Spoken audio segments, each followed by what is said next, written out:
श्रावण असो, एकादशी असो, संकष्टी चतुर्थी असो वा नवरात्र असो, आपल्या महाराष्ट्रात उपवास म्हटलं की पहिली पसंती असते ती म्हणजे गरमागरम साबुदाण्याची खिचडी, कुरकुरीत साबुदाणा वडा आणि साबुदाण्याची खीर. पण थांबा, तुम्ही उपवासाचे पुण्य मिळवण्यासाठी जो साबुदाणा अत्यंत आवडीने खाताय, तोच साबुदाणा तुमच्या शरीरासाठी हळूहळू एक विष बनत चाललाय. जागतिक आरोग्य संघटनेनं 140 कोटी लोकांचे डोळे उघडणारी जी माहिती आहे ती आता समोर आणलेली आहे. उपवासाला साबुदाणा खाला म्हणजेच आपला उपवास घडला असं नाही, पण हाच साबुदाणा खाताना ही एक लहानशी चूक जर आपण केली तर तुम्हाला पोटांच्या विकारापासून ते थेट हृदयाच्या आजारापर्यंत तब्बल 5 गंभीर आजारांना सामोरं जावं लागू शकतं.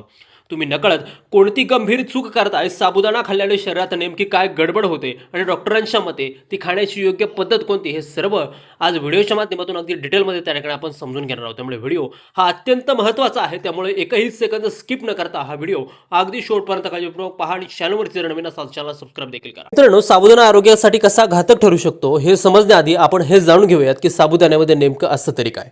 अमेरिकेच्या कृषी विभागाच्या एका अधिकृत माहितीनुसार 1 कप साबुदाण्यामध्ये तब्बल 544 कॅलरीज असतात. यामध्ये 135 ग्राम कार्बोहायड्रेट्स असतात, तर 137 ग्राम इतके विविध घटक त्या ठिकाणी असतात. पण यामध्ये प्रथिनं, ज्याला की आपण प्रोटीन असं म्हणतो, चरबी ज्याला की आपण फॅट्स असं म्हणतो, यांचं प्रमाण हे अगदी नगण्य असतं.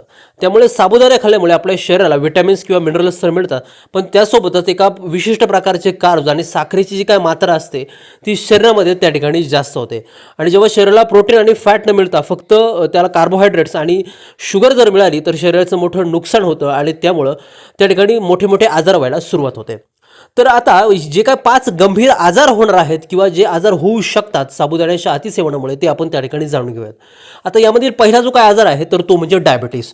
आता साबुदाण्यामध्ये एका विशिष्ट प्रकारची साखर असते, यामध्ये भरपूर प्रमाणामध्ये कार्बोहायड्रेट्स असतात. जेव्हा तुम्ही साबुदाणा खाता तेव्हा ही साखर थेट तुमच्या रक्तामध्ये त्या ठिकाणी मिसळली जाते आणि रक्तातील साखरेची जी काय पातळी आहे ती अचानक वाढते. जर तुम्ही डायबिटीस म्हणजे मधुमेहाचे रुग्ण जर असाल तर साबुदाणा खाणं हे तुमच्यासाठी थेट धोक्याची घंटा आहे आणि म्हणूनच डॉक्टर डायबिटीस पेशंटला साबुदाणा न खाण्याचा सल्ला किंवा डॉक्टरांच्या सल्ल्यानं साबुदाणा तुम्ही त्या ठिकाणी खाऊ शकता. यानंतर दुसरी आणि अतिशय महत्त्वाची जी काय गोष्ट होते ती म्हणजे वजन अतिशय वेगाने त्या ठिकाणी वाढतं. रॅपिड जे काय वेट आहे ते त्या ठिकाणी घेणं होतं. बरीचशी मंडळी वजन कमी करण्यासाठी साबुदाण्याचा उपवास धरण्याचा जर का विचार जर करत असाल तर हा साबुदाणा तुमचं वजन हे त्या ठिकाणी कमी करण्याऐवजी त्या ठिकाणी तेजीने वाढायला अजून सुरुवात करेल. कारण काय की अगदी थोड्या प्रमाणात साबुदाणा जर खाल्ला तर शरीराला मोठ्या प्रमाणामध्ये कॅलरीज मिळतात आणि यामुळे शरीरात ऊर्जेचा जबरदस्त पुरवठा त्या ठिकाणी होतो. पण शरीरातील जो काय आधीच साठलेला जे काय फॅट आहे ती त्या ठिकाणी वितळत नाही आणि ती वापरली जात नाही आणि परिणामी तुमचं जे काय वजन आहे ते त्या ठिकाणी अधिकच त्या ठिकाणी वाढायला लागतं. त्यामुळे जे लोक वजन कमी करण्याचा विचार करतात त्यांनी साबुदाणा हा त्या ठिकाणी खाल्ला नाही पाहिजे. त्या ठिकाणी तिसरी आणि महत्त्वाची जी काय गोष्ट आहे तो म्हणजे लो बीपी.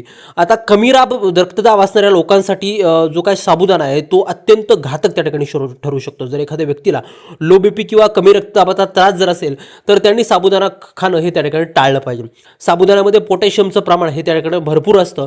पोटॅशियमचा गुणधर्म असा आहे की जे उच्च रक्तदाब किंवा हाय बीपी कमी करण्यास त्या ठिकाणी मदत करतं. परंतु ज्या लोकांना अगोदरपासूनच कमी बीपीचा त्रास आहे त्यांनी साबुदाणा जर खाल्ला तर तो बीपी अजून खाली घसरतो आणि ड्रॉप होतो आणि त्यामुळे तुम्हाला चक्कर येऊ शकते किंवा गंभीर अडचणींचा सामना देखील तुम्हाला त्या ठिकाणी करावा लागू शकतो. त्यामुळे या लोकांनी देखील साबुदाणा खाणं हे टाळलं पाहिजे. चौथा आणि सर्वात गंभीर जो काय आजार आहे तो म्हणजे हृदयासंबंधी हार्ट प्रॉब्लेम आणि हार्ट ब्लॉकेजेस संबंधी.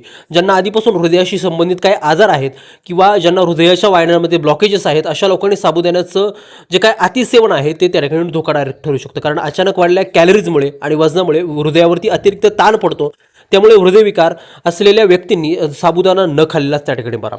डॉक्टरही या लोकांना त्या ठिकाणी साबुदाणा न खाण्याचा त्या ठिकाणी सल्ला देत असतात. पाचवी अतिशय महत्त्वाची जी काय गोष्ट आहे ती म्हणजे गंभीर जो काय आजार आहे तो म्हणजे थायरॉइड किंवा तीव्र त्या ठिकाणी आम्लपित्त.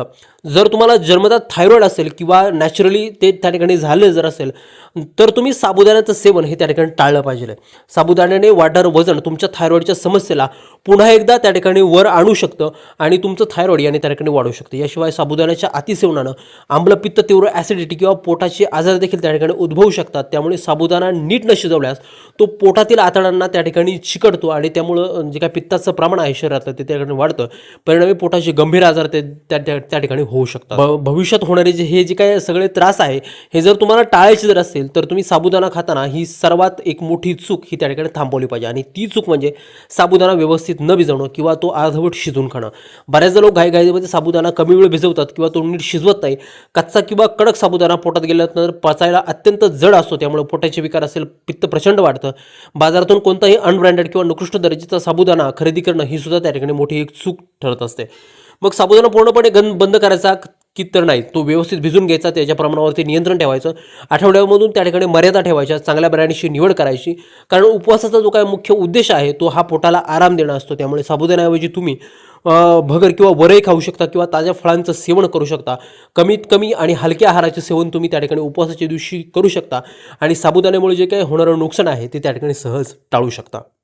मित्रांनो, ही होती साबुदाणा खाण्यामागची खरी माहिती आणि त्यापासून सावध राहण्याचे उपाय. अनावधानानं तुम्ही जर ही चूक जर करत असाल तर आजच सावध व्हा. हा व्हिडिओ अतिशय महत्त्वपूर्ण आणि संवेदनशील आरोग्यदायी माहितीने बनलेला आहे. त्यामुळे तुमच्या नातेवाईकांना, मित्रांना, उपवास करणाऱ्या प्रत्येकाला हा व्हिडिओ जास्तीत जास्त शेअर करा. व्हिडिओ जर आवडला असेल तर लाईक करा. अशाच नवीन आरोग्यदायी माहितीसाठी आपल्या चॅनलला सबस्क्राईब करायला अजिबात विसरू नका.